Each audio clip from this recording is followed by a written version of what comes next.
আচলতে সঁচাকৈ আজি এটা আনন্দৰ মুহূৰ্ত যে আমাৰ বীণাপাণি যাত্ৰী থিয়েটাৰে আজি 16তম বৰ্ষত ভৰি দিলে আৰু এই 16তম বৰ্ষত তেখেতসকলে তিনিজন নাট্যকাৰৰ 3খন নাটক উপস্থাপন কৰিব বিচাৰিছে।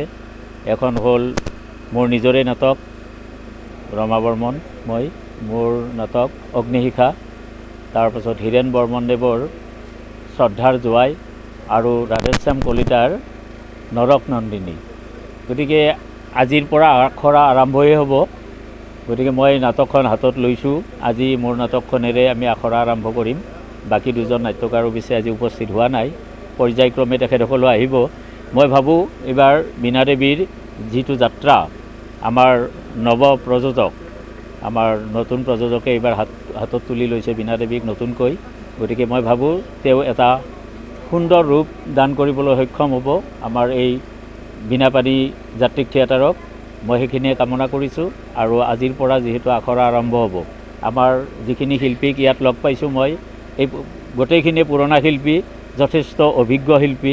গতিকে মই ভাবোঁ এইবাৰ নাটক ভালেই হ'ব আৰু ভাল কৰাৰ চেষ্টা আমি পূৰ্ণোদ্যমে কৰিম, এইটো মই আশা ৰাখিছোঁ।